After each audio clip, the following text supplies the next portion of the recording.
fondation yi nga xam ne génn ngeen ko ak yu essentiel yoo xam ne dès la rentrée prochaine war nañu mën a xool nan lañ koy mettre en vigueur. waaw Maristes bi wax na ko léegi mbir mi du dañ ko jël pour nguuru Macky Sall. dañ ko jël pour Sénégal képp ku munti ñëw réew day am consensus ci yenn mbir yi. waaw ça c'est vrai. éducation bi fonction technique la. du fonction politique. loolu lañ doxalee ñun lépp loo indi su fekkee science moo ko wax ak xam-xam ñu téye su fekkee ne leneen la ñun duñ ko téye loolu lañ proposé Sénégalais yi donc dañ koy teg dans la durée pour que ñu teg ko dans la durée syndicat yi def nañ ci benn solo bu benn mbir mu am solo mooy dañ ubbi benn fenêtre ni pendant ñetti at ñoom bugg nañ stabilité ci dëkk bi fenêtre bu mel noonu nag da nga ciy profité pacte daal day lal danaa ñëw ci loolu. waaye luy gën a gaawal mbir yi Pape Alé mooy lu Cheikh Mbow wax léegi mooy je crois que Cheikh Mbow dina dem seeti ñin fal bees ci gox-goxaan yi daal leen transféré assises yëpp ndax jamono bu bees bi ñu nekkee naka lay doxee mooy xëcc talent yu gën yi baax sa gox industrie yi ñëw taxaw fa sa gox gën a jëm kanam. waaw donc defe naa dina dem loolu waaye Pape Alé tey ñun benn niche lañ gis mooy ñu jóge ci école bi Pape Alé soo demoon école ba nga jàngee woon tey. lu buy indi dafa bëri élève bi dafa naan ah kii bay gis ci télé bi fii la jàngee. fii la jàngee absolument. donc man dinaa nekk ni moom mais enseignant bi dafa naan ah kon xale yi nekk fii nii mën na nekk comme Pape Alé kon dinaa leen gën a wet àddina kenn xamul. bés bu enseignant bi commencé respecter élève bi bés boobu la jàngale sensé élève bu nekk pas ku aay ki élève bu nekk mais loolu pour que mu nekk il faut que classe bi yem ba nga xam ne mën nga suivre ñëpp waaye soo demee ci fa nga xam ne fa nga jàngee woon xanaa doo fay dem nag loxoy nen nag xanaa di nga dugal loxo ci poste tuuti jox directeur bi ni ko jàppal ci lii pour école bi donc am na niche te c'est conforme à nos valeurs de société waxoon naa la statut bi waxoon naa la valeurs yi léegi xam nga système bi jàng Sénégal dafa bëri dafa wuti am na école bu français bi indi ñu woyal ko mais am na daara yi. daara yi waaw. waaw daara yi ñoom bokkuñ. si ay seen bokk moom moo bëgg naa ko laaj Maristes bi. mais daara yi ñun dañ leen dugal ci biir ñoom Maristes bi dañ teg kuréel boo xam ne éducation de base de 10 ans éducation de base de 10 ans bi won na ne fan ngay jógee ci daara yi ñu fexe ba nga xam ne di nga dugg ci système bi. passerelle yi. nga xam ne dugg yi dina wuute waaye génn bi day nekk benn ñu génnee benn type de sénégalais boo xam ne day bëgg réewam day bëgg avancer Cheikh Mbow wax na ko léegi ci gouvernance waratul nekk école nguur gi école Sénégal la war de communauté bu nekk ñëw taxaw ni sama école ci comité de gestion yi man maa ngi nii taxaw lan ngeen di def kooku daan ci ñëw léegi ci financement bi xaalis bi nguur gi dëgg la mu ngi def lu mu mën waaye nguur gi eggagul fu ko bëgg am na ay marge yu ko dese wax nañ ko ay niche yoo xam ne war na ko mën a explorer pour gën a yokk mbir mi mais xaalis bi du nguur gi rek. xaalis bi man ak yow ak société civile bi la war nañ ci dugal suñu loxo di wax naa léegi secteur privé bi mu ngi demander reconnaissance pour gën ci mun dugal loxo partenaires techniques et financiers yi wax nañ leen ñoom naam ñu ngi ñuy dimbale waaye avis de non objection yi mu ngi ñuy tardel nan seet naka lañ koy gaawale mais naka lañ koy mesurer mais soo dajalee xaalis boobu yëpp Pape Alé il faut nga seet xaalis boobu naka nga koy utiliser de façon optimale. ñu proposer leen ay mbir waaye yore nga xaalis bu dul jeex nga pare waa loo ci def yan résultat la indi ñu teg ko ci table bi chaque jour ñëpp dañuy rendre compte loolu la leen digal ñu ni est-ce que Pape Alé xam nga ne 4% ñoom ñooy dugg préscolaire ci Sénégal. 14%.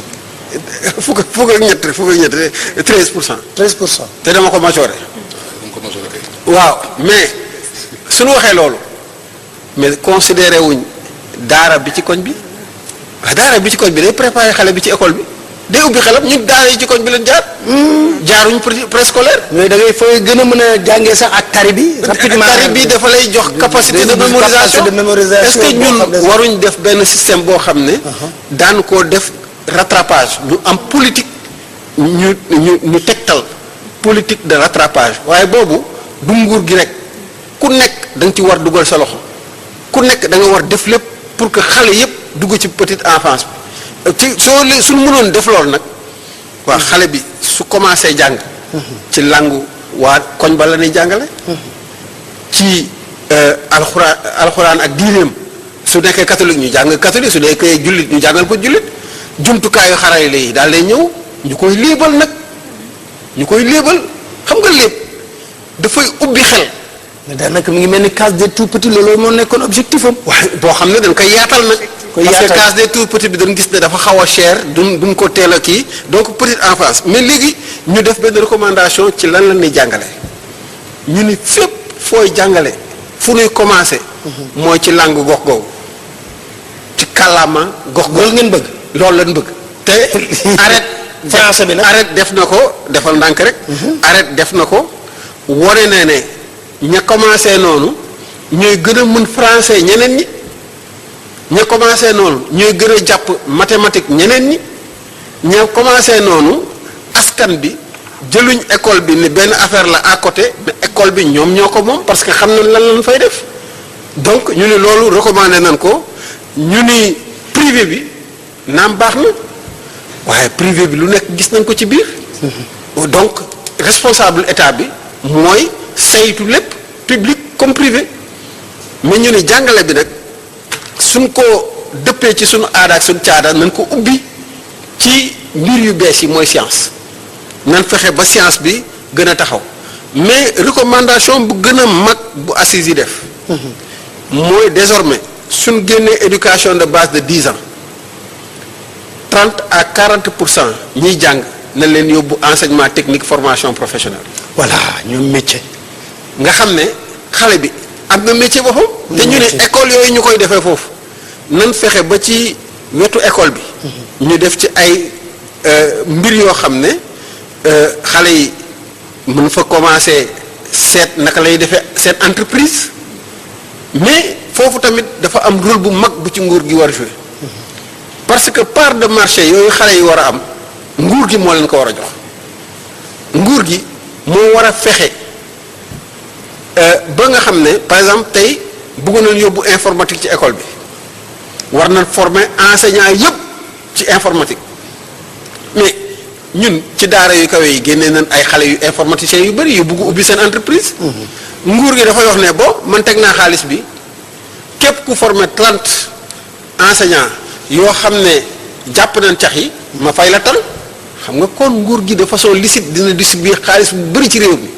xaalis bi suy dox ci réew mi rek réew mi dal affaire yi avancé. ñu ni loolu doyul ñu ni jàngalekat naam xale bi mooy centre.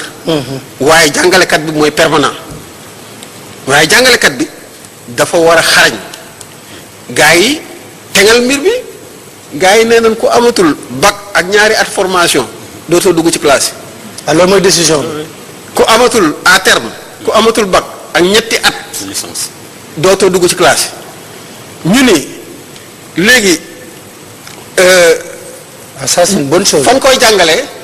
koy jàngalee nekkatul ay CRP yi ci biir université yi lañ leen di def waaye inspecteurs yeeg yooyu 50% wu jàngale bi ñoom ñoo koy jàngale parce que enseignement professionnel la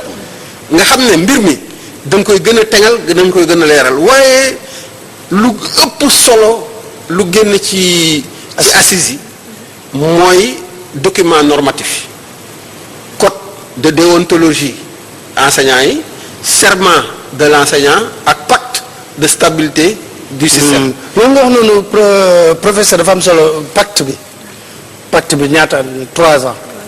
code de déontologie bi moo ci ëpp solo. moo ci ëpp solo parce que code de déontologie bi mooy fàttali enseignant bi moom lan mooy rôle am ci société. wareef nga xam ne doo solati mbubu mu woyof dem jàngale ci bu dootuñ même soo jàngalee ba pare yenn ruq-ruqaat yi mënuñ la ci gis yow miroiru élève bi nga yow élève bi lu mu jafe-jafe doo ko xas da ngay seet lan mooy jafe-jafe bi nga wéet ak moom am na ñoo xam ne da nga leen di wax rek ñoom ñu jàpp am na ñoo xam ne il faut nga wéet ak ñoom nga seet leen. mais su ma déggee sa kàddu wax dafa mel ni da ngeen dellu soit si école ba woon bokk ñun bañ nekkee élève buñ doon football ci koñ bi seen suñu maître di romb rek dañuy daw. dañuy daw est-ce que xam nga ne dañuy daw làqu ba léegi sax cër boobu nga koy gis boo gisee cër boobu nga koy jox. naa la wax benn affaire man waxuma la bërki démb rek laa nekkoon doyen fac science di jàngale foofu. est-ce que xam nga ne su ma duggoon ci amphithéâtre bi ñëpp dañuy jóg taxaw. Université Dakar. waaw donc yooyu soriwul. mu ngi fi mais mu ngi dépendre ndax enseignant bi am na xam-xam ndax enseignant bi laa na biir ndax enseignant bi xam na rôle am waaye pour que enseignant bi laa biir ak am xam-xam du ci payoor yi rek képp kuy fayeeku weer wu dee luy defar sa affaire mooy nga mën a leb pour am sa kër nga mën a leb pour ci financement bi dem nañ ba proposer gouvernement bi environnement bancaire ak ñu créer suñ banque ñun suñ bopp banque éducative ak banque de solidarité islamique. Marie ñu ñëwal ma ci daara yi fan lan mooy seen place ak noonu ko fas yéene parce que ba yàlla na yéex. bëgguñu ko xamati mooy daara yi Medina yi ba mu lakkee amoon na lu mu juróon coow lu bari mu bëri gouvernement bi jël ci engagement nag. lu bëree bëri ñu ne dañuy moderniser daara yeeg intégrer ko sax léegi ci système éducatif bi prise en charge loolu tamit dafa bokk ci li ngeen waroon waxtaanee. assises yi yaakaar naa ne def nañ ci ay proposition yu am solo. bi proposition yi di ñëw nag fekk na tam gouvernement bi teg ay jéego yu am solo. ndax loi ba waroon a mën a créer loolu ñu jëm ci modernisation daara yi. loi bi jël nañ ko ñu ngi am nañu tey ci biir ministère éducation lu ñuy wax inspection des daara. nga xam ne mu ngi dox. am nañu benn projet boo xam ne PAMOD la tudd. foog naa président de la république sax a ko lancé woon. projet boobu liggéeyam mooy xool daara yi naka lañ leen di def ba ñu nekk ay daara yu bon dinañ wax daara moderne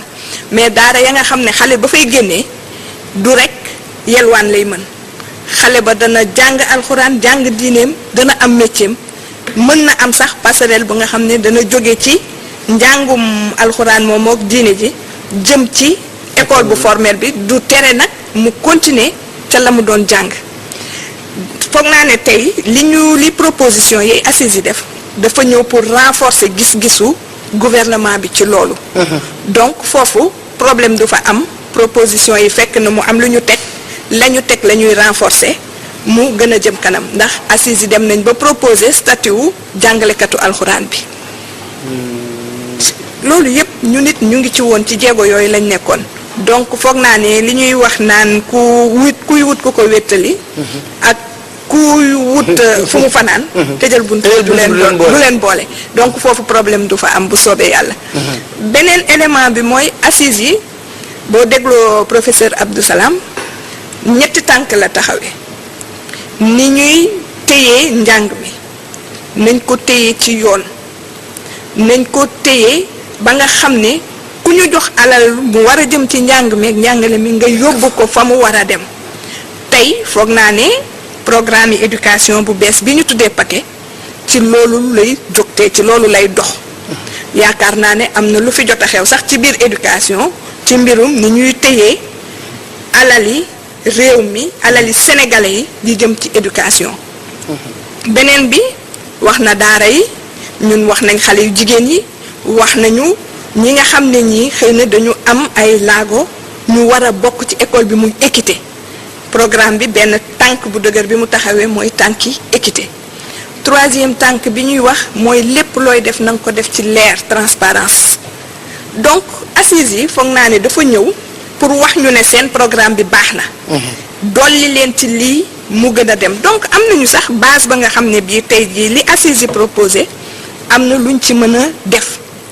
bu ñu demee ba jël recommandation yi jébbal ko président moom ci boppam jël na engagement keroog ñu dégg dina tenir conseil présidentiel ci résultat wu assises yi. conseil présidentiel boobu mooy joxe directive ci fa ñu jëm. buñ demee nag ñu seet nuñ koy opérationnaliser c'est-à-dire nuñ koy defee ba mu nekk gis nga assise yi bi muy commencé. éducation du affaire benn at ñaari at. déedéet foog naa ne horizon bi. professeur dem nañ ba 2035 de. beneen élément bi mooy gis nga bi ñuy commencé assise yi dañ ne assise de l'éducation. sama classe yi nga xam ne ñu ngi ci biir éducation yaakaar ne ñun ñoo war a bokk suñuy cartable di bind di xalaat pour ci mbirum assise yi ministre de l'éducation dafa ne li ma président sant mooy du assise u expert yéen expert proposé ngeen seen paquet jërëjëf bàyyi leen sénégalais yi ñu wax li ñu bëgg ñu wax li ñu xalaat ci njàngale mi ñu wax ban sénégalais la ñu bëgg ëllëg ñu ngi ci woon de ci biir waaye niñ ci nekkee ñeneen ñi nga xam ne nekkuñu ci biir système éducatif bi ñoom ñoo indi seen xalaat ñu teg ko te foog naa ne loolu moo doon njëriñu assise du assise expert assise sénégalais yi la pour ñëwaat ci li professeur Sall wax xam nga dañu ne njàng mi xëy na accès bi des na waaye tey accès boobu boo jëloon xale yi nekk ci daara yi comptabiliser leen ci ñiy jàng xam nga 94% yi ñu am dinañ ko romb tey professeur wax lu am solo gis nga njàngum xale yu ndaw yi il faut que ñu commencer ko fañ ko war a commencer te foog naa ne assises yi def nañ ay proposition ci njàngum diine bi ak ci ni ñu mën a tàggatee neneen xale yi ci biir préscolaire bi. c'est très important. njàngum diine bi sax comme ni mu wax ñun ñii ñëpp ci daara yi lañ commencé. man sama buntu kër laa daan toog di jàng alxuraan te dem naa ba 3e secondaire di ko fa jàng ci sama buntu kër. wàññiw ma terewuma jàng école de donc dafa nekk lu nga xam ne lii réalité la bu ñu sóoraale tey gouvernement bi ci inspection des daara ma nga cay liggéey. bokkul ak division enseignement arabe inspection des daara benn structure la boo xam ne loolu moo ko tax a jóg xool tey naka la ñuy organiser daara yi ba mu nekk ay daara moderne xale yi di fa jàng. buñ ko génnee am même xereñaay que xale yi nga xam ne ci école française bi la ñu génn su ma ko mënee waxee noonu. donc yaakaar naa ne li assises yi proposé fekk si na li gouvernement bi commencé woon a def. dolli na ko doole. li ci des mooy ku ci war a jàpp rek na nga ci jàpp ba fi ñu bëgg a egg ñu egg fa. très bien code de déontologie bi ak pacte de stabilité bi loolu bëgg naa nga wax ci code de déontologie mooy ngeen taxaw def seen serment waat loo leen di waat. waaw xam nga dafa am. mooy loo leen di waat ak pacte de stabilité bi est-ce que signé ngeen ko. non ci serment d'abord de l'enseignant. waaw d'abord code de déontologie dafa am benn melokaan. ak benn taxawaay bu jàngalekat war a am ci société bi. ak ci école bi. nga xam ne xëy na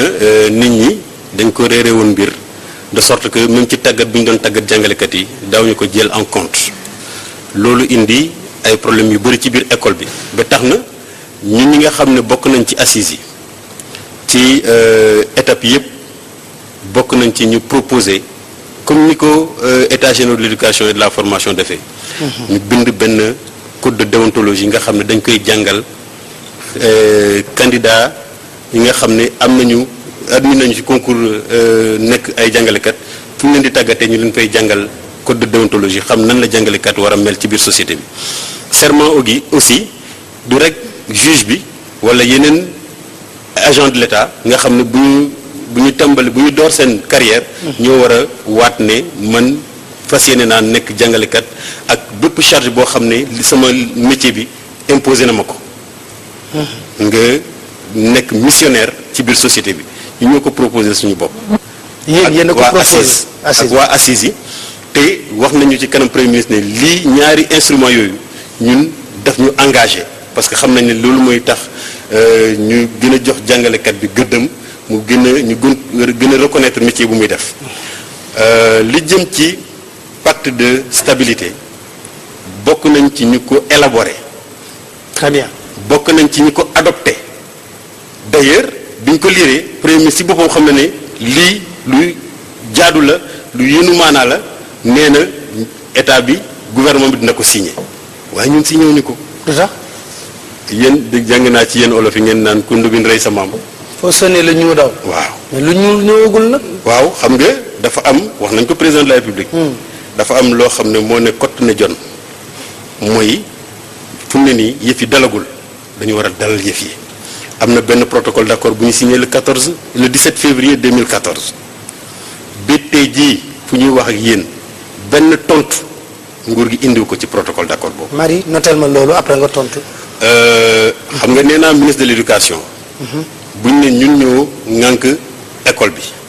ñu nekk ci ministère éducation mu am protocole d'accord nga xam ne dafa am ay poñ yu bëri am yeneen ministères yoo xam ne ñoo war a intervenir pour régler protocole d'accord boobu ñooñu bu ñu ko deful xëy na daf ñu sori mais ñun nañu fexe ñun ñu nekk ministère éducation. ñu def tout pour que bépp accord boo xam ne ministère éducation la impliqué. la concerné directement mu fexe bi indi ci ay tontu. xam nga dañ ne formation assise yi pratiquement de long en large wax nañu exigence ak nécessité bu ñu war a am ci formation jàngalekat yi tey jii ci protocole d'accord bi mu ñu ngi wax ci formation jàngalekat yi yu ñuy tuddee ñoom injustement les titulaires de diplômes spéciaux ba léegi amuñu benn lumière nga ne lu ñu tuddee injustement. les titulaires de diplômes spéciaux parce que li tax ñu ne injustement ñooñu forcé wuñu pour dugg ci biir classe yi ñoom ñoo leen recruter léegi nag bu ñu ñëwee ba ñeneen ñi ñu leen di former ñu ne leen yéen déedéet yéen mënu leen am formation te ñoom ñoo leen recruter ñu ne leen yéen ay titulaires de diplômes spéciaux ngeen ñun nee nañ leen nañu waxtaan fu waxtaan am rek nañ am solution pour trouver ñooñu ay buntu te ñun defal nañ leen ay propositions yu leer yoo xam ne bu ñu fa jaaree rek ñëpp nañu am formation loolu la système éducatif bi soxla mais gannaaw loolu xam nga dañuy wax transparence xam nga transparence dafa war a nekk boo koy wax mu nekk loo xam ne da nga ko gëm man bu may def dara te amul lu ma nëbbu mënu ma bañ Pape Alé ñoo toog xool lu may def. lu tax ñoom bu ñuy def li ñuy tuddee mouvement du personnel wala gestion li ñuy tuddee en général gestion démocratique du personnel ñu ne déedéet du ñuy wax gestion démocratique du personnel gestion transparente la ñuy wax gestion démocratique mooy gestion transparente tey jii ci li ñuy tuddee nii ay fraude dans le concours de recrutement parce que ñooñu noonu la bu ñu fa woowoon syndicat jàngalekat yi ñu gis ñu ngi def ay njuuj njaaj ministre bi du toog juróom weer doog a xam ne lii am na parce que ñun nañ ko wax nañu wax ne ñun dem nañ foofu lii ak lii lañ fa gis te loolu jaaduwul donc bu ñuy def dara nañu woo ñëpp ñu toog ñu waxtaan mais tey jii am na ay acquis yu bëri yoo xam ne syndicat yi amoon nañ ko acquis yooyu permettre nañu ñu dalal système bi. ñu ngi ciy dellusiwaat te loolu day indi ay jafe-jafe ñu ngi ubbite école la ñuy dëgmal fii ak quelques semaines tant que teguñu ci kaw table bi lu leer loo xam ne dina dalal xelu sénégalais yi. dalal ñun suñu xel ñun jàngalekat yi dalal xelu ndongo yi dalal xelu waajuru ndongo yi dalal xelu ñoom Cheikh Mbow nga xam ne ñoom guddeeg bëccëg li doxal école bi luy dalal école bi mooy seen problème dañuy wax fii rek mais dara du am. mais comment anticiper apaiser les crises Marie balaa ngay ñëw tontu parce que am nga yow tontu ñaar wala ñetti interpellation. waaw comment anticiper waaw pour apaiser les crises parce que malgré système boo mënta tegit du ñàkk ay acteurs bu ñuy liggéey. mënuñoo nekk rek nii il faut ñuy réeroo des fois mais après on se retrouve sur l'essentiel. benn mooy li ñu waxoon sans confiance ñun bu ñu wóolantewul mënuñu apaiser confiance donc wóolante te xëy na assise bi ñu génn créé waat na beneen consensus social. am na beneen contrat social ba nga xam ne jàpp nañu dañu am départ bu bees donc à partir de maintenant li ñuy laaj mooy li ñuy ñaan mooy ñi nga xam ne ñoo ko sekk ñëpp ñu wóolantewaat parce que xam ne départ bu bees confiance loolu mooy anticiper beneen mooy. ñu fexe ba nga xam ne dialogue du nekk exception du ñu dialogue kese bu amee crise mais moo am ay cadre permanent de dialogue te cadre permanent de dialogue yooyu dafay nekk ci suuf li ñu tuddee comité de gestion école te ci suuf ba jëm ci kaw. ba nga xam ne waa ci suuf yenn saa yi dañuy wax waa ci kaw ñoom jante d'accord ñu bu leen grève ou dañuy wax ñoom ministère de l'éducation attention fay leen ñii wala yeneen yor parce que fekk war nañ ko loolu am na solo beneen bi on théorise lépp lu dialogue social dañuy naan ñaari partie la d'accord lañ ci mais dana baax si on veut être pragmatique kese ñuy fexe moom beneen troisième partie boo xam da koy fekk pour bu subaa balaa ngeen di coow ñoom ñooy jekk yi. waxoon naa leen ko fii si table. wax leen ko mais bon loolu débat boobu. waxoon naa leen ko fii nee naa leen bu état bi. ak bu syndicat bi. mu ngi ci proposition. très bien waxoon naa leen ko fii. benn jour ne leen boo leen di waxtaan entre syndicat yi ak état bi wut leen kenn ku leen di seede ba bu demee ba ëllëg ak si biir bu coow amee ki seede woon génne na état bi yow yaa jëloon engagement bii lii la syndicat yi jëloon engagement si li ma gis nag kii moo respecté wul engagement am. beneen bi mooy c'est important. pas de préjugé pas d'a priori. préjugé baaxul si ñoo xam ne ñoo bokk mbir mi xam nga Pape Alé li muy def li mu seetlu muy def mooy chaque fois boo posé question ci mbirum gouvernement bi bu ko si jante laajee rek mu ne ko Marie après nga tontul ma. kañ la ñuy def ba nga xam ne ñëpp ñooy mën a tontu. ñëpp ñooy nekk défenseur loolu nga xam ne moom mooy li ñu bokk ñun ñëpp ba nga xam ne du nekk mbiru gouvernement boo xam ne dafay opposé wu jàkkaarloo keneen parce que y a trop de préjugés. même ci initiative ñun communauté bi on a des organisations dañuy def lu bëri mais yenn saa yi xam nga Sénégal mbay desaan bokk na suñuy cat ay préjugés mooy waral ba doo jël li gën ci ku ne donc comment valoriser chaque acteur comment prendre le maximum de chaque acteur ay initiative communautaire yu dul jeex ñoo ngi fi xale yiy génnee yi ñu dàq ci école exclu demal ci banlieue bi tu verras tellement d'écoles communautaires yi nga xam ni population bi ñoom ñooy jël seen responsabilité di leen encadrer di leen jàngal guddi gis ngeen ko ñu nekk ci mbedd mi donc ñooñu dañu nekk ñu war a valoriser éducation nañ jàngalekat bi war joxe image bi loolu la ñu wax mais moom kese bi bu nekk porteur bi presse bi kan lay invité fii kan moo fiy ñëw ci télé bi kan la ñuy gis yeneen acteurs politiciens yi ceux qui sont champ politicien bi je dis bien politicien ñooñu nan la ñuy comporter parce que xale yi dañ leen xool aussi adduna dafa ubbeeku xale yi duñu jàkkaarloo kese waajur bi nan lay def ak enseignant donc bu ñu nee ba nga xam ne mbirum njàng co-éducation lay doon ñu xam ne jàngalekat bi am na solo trop bokk na si lañu jàng inde ñun gis nañ ni bu jàngalekat bi di population bi dafa mel ñoo ngi koj jàngalekat bi fu mu paree rek ñoom ñu dolli suivi à domicile renforcement au domicile ASC ba ci koñ ba association de femmes ba ci koñ ba association de jeunes ba ci koñ ba débat yi am ci télé bi donc yëpp ay yeneen porte li nga xam day ñëw en complément à l'enseignant tant que jàpp nañ ni mbirum jàngalekat bi moo ko mën a lijjanti ak ministère bi je vous assure que ça marchera pas nañu valoriser acteurs yëpp fexe ba jël le maximum de ku ne parce que fii booy seet lu ci ëpp sax ay passionné lañ parce que éducation des passion moo ko réglé dañuy bëgg mbir mi gëm ko topp ci di ci nañu jël le maximum de chacun ñu xam ne mbir mi du lu ñuy politiser du amul beneen préjugé bu war a nekk derrière am na ñoo xam ne en réalité boo leen xoolee dans le temps amuñu beneen agenda lu dul éducation donc ñooñu nañ leen valoriser je pense que loolu bu ñu ko defee dafay am solo ñëw nañ di wax ci affaire résultat ou action concrète benn bi mooy wax naa ko professeur Sall dem nañ ci siège am d'accord ñu ak moom ci côté boobu c'est le seul point d'ailleurs bu ñu d'accord la moom je sais d'accord nañu moom bu nee non nee na moom bu paree ci lii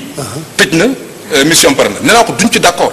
parce que li ñu jàpp mooy sa mission yow parewul tant que demuñu ba mettre en place comité de suivi bi. mais moom parce que dafa mel ni na ko li nga wax ni dafa rafet. mais dafa mel ni ku teg. après ku ñëw nga tegal même soxna si bu la tegalee añ.